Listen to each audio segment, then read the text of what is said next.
الرحمن الرحيم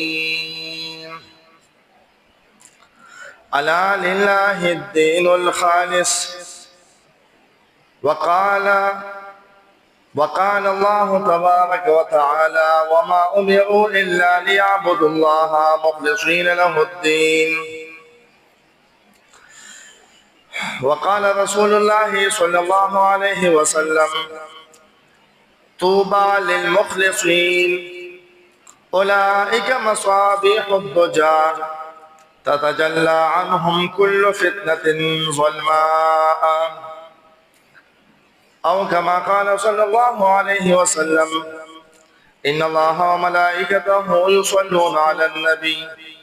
يا أيها الذين آمنوا صلوا عليه وسلموا تسليما اللهم صل على محمد وعلى آل محمد كما صليت على إبراهيم وعلى آل إبراهيم وبارك على محمد وعلى آل محمد كما باركت على إبراهيم وعلى آل إبراهيم إنك حميد مجيد زما عزت مندو 13 جمعہ مونږ د اخلاص سره متعلق د الله جل شانه کلام او د رسول الله صلی الله علیه وسلم احادیث مبارکه او یو واقعه د بنی اسرائیل هغه ذکر کړی و چې اخلاص په بنده کې وی الله جل شانه بند کارونه کولاوي او د اخلاص د وجنه الله جل شانه خپل رحمتونه نازلې د دې وجنه په هر یو عمل کې پکار دا دی چې هغه په اخلاص باندې وشي د دې وجنه قابل قبول عمل د انسان په نیکو اعمالو کې صرف هغه عمل مقبول دی کوم چې په اخلاص باندې خاص د الله تعالی د رضا لپاره وشي د ریا د شهرت د ځان د خودنې لپاره بالکل نه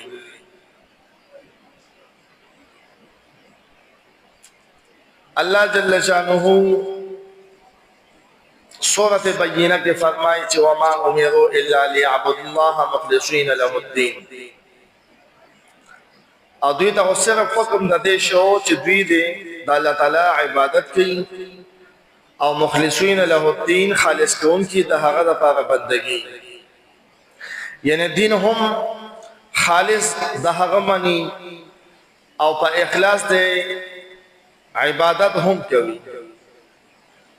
اللہ جل شانہ قرآن کریم کی 13 جمع تقریباً 98 آیاتنا آغاز ذکر کرو پدے باندے نبی کریم علیہ السلام فرمائی امام بیہقی پر شعب الایمان کی امام منذری پر ترغیب و ترہیب کی او کنز العمال کی امام متقی رحمہ اللہ دا روایت نقل کرے دے نبی کریم علیہ السلام فرمائی چې توبہ للمخلصین د اخلاص کوونکو لپاره تزیغي اولئک دغه خلق مصابیح الدجى دا په توبه تیارو کې ډیوی دي او تتجلى عنهم كل فتنه ظلما د دې په وجه باندې هغه سخته فتنه او لذکی په دې امت کې ثم اخلاص والا عوام دی اخلاص والا عالمان دی اخلاص والا پیران بزرگان دی نو الله جل شانه د دې په برکت باندې د اخلاص د وجنا د دې امتنا د یوې علاقینا الله جل شانه قد فتنی داغینا خلق محفوظ ساتي د دې وجنا د فتنو نه بچ کېدو لپاره هر یو عمل په اخلاص پکار دی یو سړی وی زما خلق زما خپلوان زما کلی زما وطن دا د فتنو نه بچي نو هغه دی هر عمل چې د دین وی هغه په اخلاص باندې کوي دغه فائدہ بداشي چې ستا بخپل هم د فتنې نه بچو شي ستا د اهل او اقاربو او د قشان د کلیوالو وطنیانو الله جل شانه حفاظت ستا د اخلاص د وجه فرمایي بچا کې چې اخلاص وي هر نیک عمل خالص الله تعالی د رضا لپاره کوي نو دا اخروی فیدو سره الله جل شانه دل وخامخ دنیا فیدې هم ورکړي زړه به غنی مطلب دا دې بچا تزان په دنیا کې محتاج نه ګڼي د خلکو د محتاجین په اخلاص الله جل شانه با دغه کارونه چا خواره واري راغونډېدلې ګراني الله بیا آسان کوي راغونډې بولا غیبی اسباب باندې هغه الله جل شانه برابر دی عقل باکا راغونډېدل اګراني او د دې حدیث د دې مفهوم دا په روایت کې راغلی دی روایت مشکات شریف روایت دی شرح سنن امام بغوی رحمۃ اللہ علیہ فرمایلی دی امام ترمذی په ترمذی شریف کې فرمایلی دی روایت دا چې رسول الله صلی الله علیه وسلم فرمایي من كانت نيته طلب الاخره جعل الله غناه في قلبه چکم یو سړی نیت دا هغه طلب د آخرت یعنی نیک کار دی او هغه خالص په دې نیت باندې کوي چې الله رضا شي آخرت مې خیسته شي موږ کې د دې لپاره کوي چې الله مې چې کوم فریضه باندې کړی هغه ادا شي الله خوشاله شي او آخرت مې خیسته شي خیر خیرات ورکین بل نیک عمل کی قرآن تلاوت کی پلا و کوسه کی خدمت کی خپلوانو سره خپلولی کی او جنازو لذی دعاګانو لذی خنیت دای چې دا د الله په حکم باندې کوم او د الله د رضا لپاره کوم د پاره د جمع اخرت خسته شي نبی کریم علیه الصلاۃ والسلام فرمایي چې کله سړی راځي کې کوم اخلاص پیدا کی چې نیت اخرتی وجعل الله غناه فی قلبی الله جل شانه با دته په زړه کې غنا واچي دې بچا ته محتاج کینا وجمع له شمله الله به متفاوت کرنا خواغه واغه کرنا الله په غیبی اسباب سره هغه برابر کی ابو به واتته الدنيا وهي راغمه او دنیا با دغه په قدمونو کې ذلیل راځي یعنی دې په پسمنډه نه وي دنیا په دغه پخپو کې پروزي او راځي په دغه دنیا په تاسو حال کې چې هغه په ذلیل یعنی دې به نه وړي دنیا په پسې ځان راغسي دنیا په ځان مخه ته کې چې ما واخلا دنیا په پسې منډه وي دې په دنیا پسې منډه نه وي او کم سړی د دې په الټه باندې ساتي منځ او داس کوي نیت دای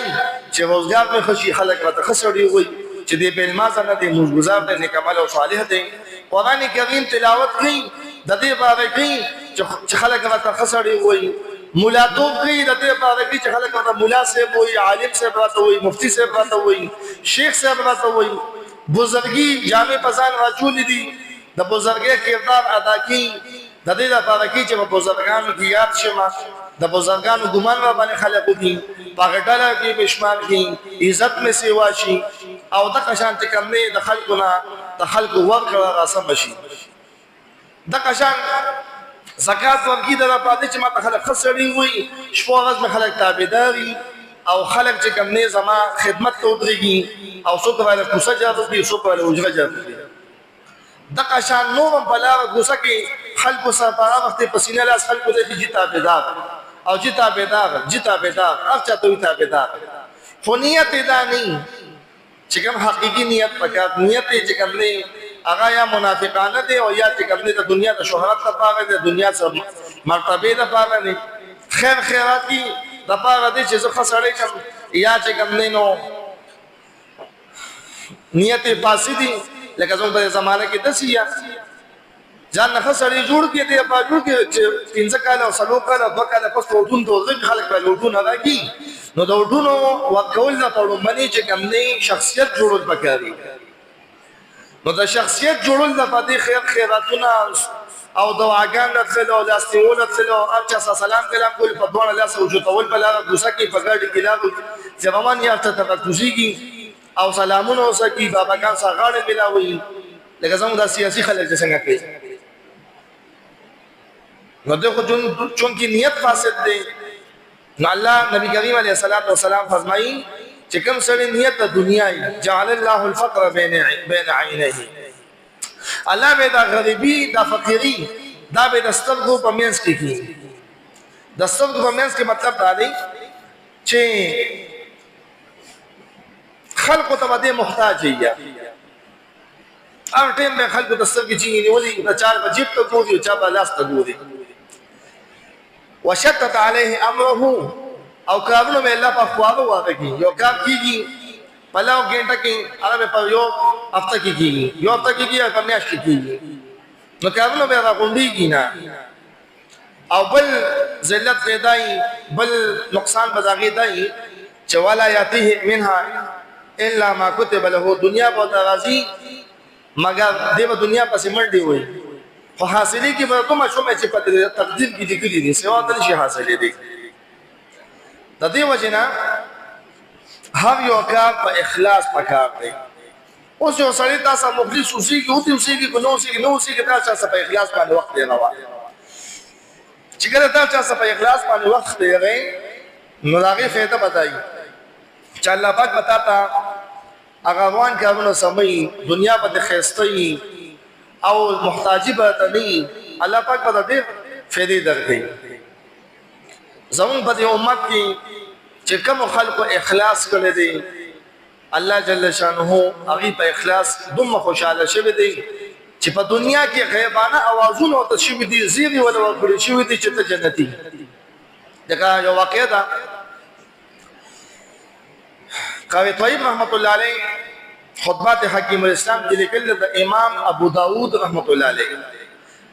امام ابو داود هغه سړی دی هغه محدث دی چې په دې اتمه درجه کې د حدیث په کال باندې طالبان د کتاب سنن ابي داود وي امام ابو داود رحمت الله علیه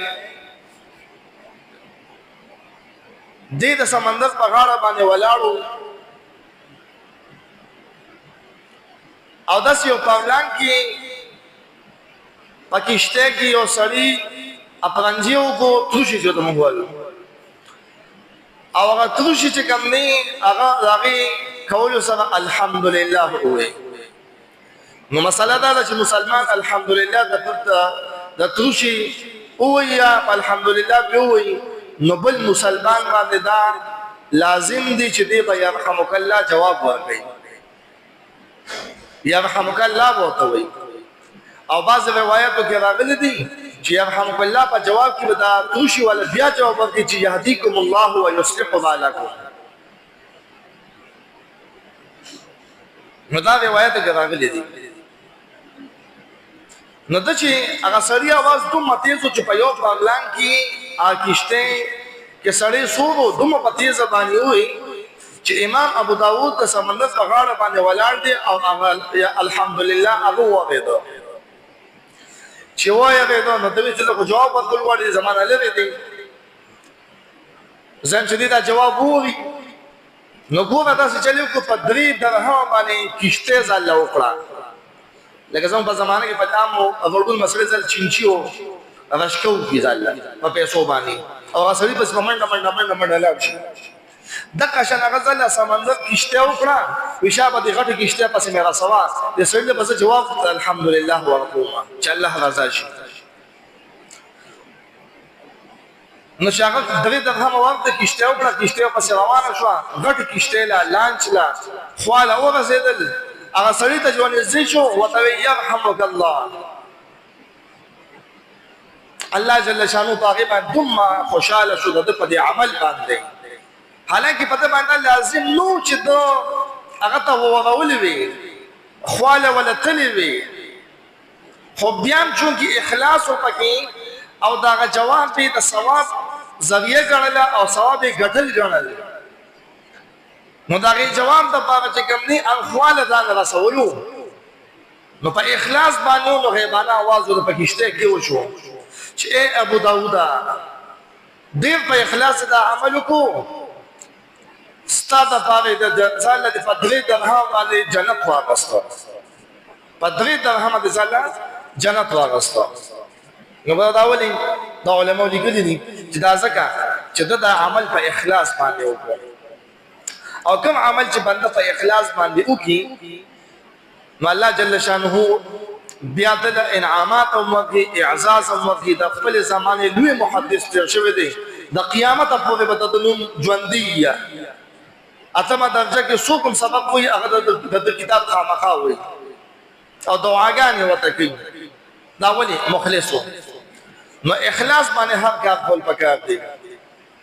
امام غزالی رحمت الله علیه ډېر به انسان تیر شوی دی کتاب یې لیکلی دی احیاء علوم الدین یو بهترین د وعظ او د نصیحت کتاب یې لیکلی دی او د اخلاص په باب کې یو واقعه لیکلې ده چې مخکې زمانه کې یو عابد او بزرگ انسان او عبادت گزار او په خپل خانقاه پیرخانه کې بناستو عبادت دی کولو یو ځل ولا خلق اوال چې تو خپل پیرخانه کې ناسي او بهغه وزنه ورشه پلانکی سه کې چې کنه په دې کلی کې یو ونه دا خلق ته ټټیږي او خلق ته سجدي کې خلق چې کوم دي وتا خپل منفت کې لکه زموږ بزرګانو په قبرونو باندې چې خلق زی په خوا زموږ په دي غازی بابا په مزار کې سلمانو درابوله به غوټي واکولې الکه غوټي ولې ورکې چې خدای زوی راکې الکه په دغه په غوټو کې صحیح په غوټو باندې خدای ولې زوی ورکې دا څه ویلې دي اذا په کوم حدیث کې راغلي دی دا کوم فارموله ده نو دا د خمقلتوب او دا بے علمه کارونو او مشرکانه عقاید بازی نو دغه شان هغه ته خلق وي چې ته خپل ته خپل پیرخانه کې پروتي الله الله کې او مخلوق دی په شرکیاتو کې اخته دی میدان ته وځه هغه چې وره دل دې ځات کوشش وی خام بس ته به د کور نه راوغستو لاړو روان شو وې داونه کټ کوم چې دا خلق د دې شرک پرستینا دی ونه دا پرستشتا د عبادت نه منی شي او دا خلق ز پوي کما پلا وکړه شیطان مخه ته شو شیطان او توي الکا وچته زي اين تريد رحمك الله كم فارواني اريد ان اقطع هذه الشجره پدې اراده روانم دغه ول چې خلک عبادت نه چدا کټ کما دوته ګور اصل نه تخپل عبادت کوا ته مشرکانه کارونه نه کې ته خدای عبادت کې خلک پوښو شرک پوښه او خلک پوښو ګناه پوښه ته ګناګاری کې نه کوي خو نه کې ساسه کې استغفار خبر کې سمجه نو خلک خپل خبر کې سمجه خلک کوئی کنه مونږ پدې کې چې کوم دا تنظیم جوړ شو د پیسې په نگرانۍ کې چې کوم ځکه اجراګان او مجلس او داسې ټنګ ټکو مجلسونه موږ بزو او مینت او زاري بوته کو نو تاسو ته مال ته موږ مخې ته ډیر داسې بعض خلک کوي چې دا زموږ ملمانه دي مې کولی نشو خپکیږي باندې ملمانه خپکیږي په خور نه راغلي دي اسلام آباد راغلي دي د ثوابین راغلي دي او بعض پکې سخت مزاج دی هغه مونږ ته وی چې ډنګ ټکو کوم تاسو ګناه نه لري کومه مو ته تاسو خپل خبر قسم له خپل خبر قسم نه لہذا تاسو مو هغه وګورئ چې بوجي واکه مونږ یو ګناه نه لري کومه تاسو باندې څه جوړ نو شیطان ته توي چې موږ کا شان کار کوم کا بس خپل وګورئ چې ګنه نو خپل کار ساته او خپل عبادت کوي خلق پوښو د ونه عبادت پوښو خلق پوښو خدای پوښو شرک پوښو نو ته نه کته هر څه وځه نه پېدم سبا شرک دا اړه ختمو شیطان یو خوا مینت او زاوی زور جبر اخر دا چې بس شیطان وته نه سمېږي نو وړي دوته قسم وکړو چې قسم په دې د څخه مخه کټو او ته ښه بس کی وته یو بلتا شیطان خو د انسان په شکل کې راغلو نو کی وته یو بلتا او یو بلې رواج الفرزونه د دې په شیطان لاندې کته په پس د پاسه کې ناستو چې پاسه ته کېناستو ورته وی چې اوس وایه که نه دو ته داسې چل دی بیا هم درته مینت کوم مه کټ کوه تا نه څه غواړي دي دو ته یې خامخا به یې کټ کوم بهرحال دو ورته خیر دی شیطان زه ته یو بل څیز ښیم او داسې وکړه ته ونه کټ کوه ما تا سره یو بهترین یو څیز ښیم ته وایي څه راته ښې وی هغه دا چې بس ته ما سره دا لوز وکړه چې ته ونه نه کټ کړې زه به تاله یو ناشنا څیز درکوم ورته یې وایه شیطان ورته وایي ته چې هر سهار راپاڅې ستا دا خوښه نه ده چې ته مالدار شې ستا دا خوښه نه ده دې وخت کې تا په خلقو کې ذلیلې خوارې څوک دله وظیفې درکړي څوک دله سړې ټوکړې درکړي کله یو دله به وړي کله باندې نارې تېرېږي خوښه دې نه ده چې مالدار شې په خپل هم خورې په خپلو بچو باندې هم خورې او په نورو فقیرانو مسکینانو خېټه مړې خو به د دې ونې کټ کول نه ته به وړه هغه ورته وایي چې دا خبره خو یې ښه ده وایي څنګه به وي نو ته ورته وایي چې ته سهار راپاڅې ستا د بالښت لاندې به 2 تنخوا پراته دي چې هر سهار راپاڅې ده سوچ وکړو چې یو دا خبره خو بده نه ده نو دا سل به ده راپاڅې ده ورته ټیک ده ده ورته لوز دی ورته او لوز دی ونه به نه کټ کړې مینه ونه به نه کټ کړو بس لاړو کور ته واپس چې کور ته لاړو نو بس شیطان چې سهار راپاڅېدو بزرګ ولی الله نو سر ته 2 درهم پراته وي راواغستل ځاله چې ډوډۍ غم وکړو بله بیا پراته وي بله بیا پراته وي مسلسل یو څو ورځې پراته وي بیا په څلورمه او شپږمه باندې نه وي بزرګ بیا غوسه شو چې وایي شیطان خو ما سره دوکه وکړه روان شو ته به مې لاس ته راواغستو او مخکې را روان دی په لاره کې بیا د یو بزرګ په شکل باندې د یو بوډا په شکل بوډا کړیپ سړی و د 100 کالو بوډا په شان یو سړي په شکل کې ولا راغی ورته یې لکه ځوانه چېرته ځې وایي هغه ونه کټ کوم شیطان ورسره دوکه کړې ده ورته یې کښېنه وینه مې کټ کړه تا نه څه غواړې ورته یې نه پرېږدم بس بابا او دا بزرګ دې ونښتل یو بل له په پرزون وغلو چې په پرزون وغلو بابا باندې او دې ته لاندې دی بابا یې په سینه کېناستو وایي اوس یې کټ کړې که نه کټ کړې اوس خو یې پوهېدم نه اوس خو دا نه العلوم دې پسې کار پسانه کړو دو دې بس ټیک ده خدا راته ووایه چې څه وایې هغه کومه خدا راته ووایه چې دا ما باندې ته خالي به څنګه شو دې وخت مخکې خو ته ما راچولې تا اوس دې ځله زه راواچولم دا ولې حالانکې ته د بوډا په شکل کې راغلی نوم هم زما چې کوم نه ذلیل کول دې مقصد و دا دې ولې وکړل تاسې هغه ورته ووایي ابلیس شیطان ورته ووایي وی دا مخکې چې تا زه راچولم نو دا غوستا ستا د الله د رضا دپاره وه ځکه ته خلکو په شرک باندې خفه وې الله نه غوسه وې د الله په توحید په خاطر باندې غوسه وې او غوسه دې لله وه نو ځکه لله چې الله د څه ملګرتیا کړه تاکې اخلاص و په اخلاص باندې کار کولو نو ځکه ستا باندې زه مغلوبه شم او ته غالب ځکه اخلاص باندې سو غالبه کېدی نشي الله جل شانه قرآن کریم کې ویلي دی چې الا عبادك منهم المخلصين خامخا ګمراه کوم به خطا کوم به خواهشات ورته مخې ته ودروم مګر هغه خلک به نه دوکه کېږي کوم چې اخلاص والی نو ته ما دوکه کولی نه شوې او دا دې ځل ځکه لاندې رالي او مغلوبه شوې ذلیله شوې زما لاندې شوې چې تا خو د درهم دپاره دا شی کوه او غوسه د دې وجې درغلې وه چې تا باندې پیسې باندې شي دنیا دپاره غوسه کړې وه نو د دنیا د وجې د غوسه وکړه نو ځکه ته تاسو د الله ملګرتیا نه وه مخلص ته نه وي مخلص دې ته وي چې الله له کارونه کوي مخلص دې ته وي چې هر یو عمل الله لري ستا دې وخت کې دا عمل دا د دنیا دپاره و د آخرت دپاره نو د درهم دپاره و د دنیا د پیسو دپاره و ځکه ته مغلوبه شوې او زه د باندې غالبه شوم نو ګوره الله جل شانه د دې فیصله کړې ده قرآن کریم کې چې الا عبادك منهم المخلصين مگر هغه بندگان ستا شیطان ویلو چې الله پاکه لأغوینهم اجمعین ټول به ګمراه کوم اغوا کوم به الا عبادك منهم المخلصين مگر اخلاص ولا بندگان ستا نه گمراه کوما هغه به زما د ګمراهینا زما د وسوسونا دا بچکیږي د دې وجنه د شیطان د وسوسونه بچکیدو لپاره بس یو قرآنی وظیفه ده او هغه دا چې ځان کې اخلاص پیدا کړه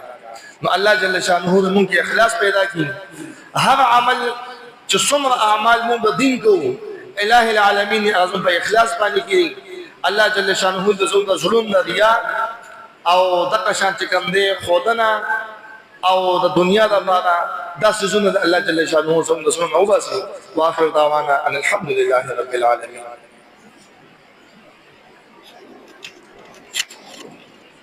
الله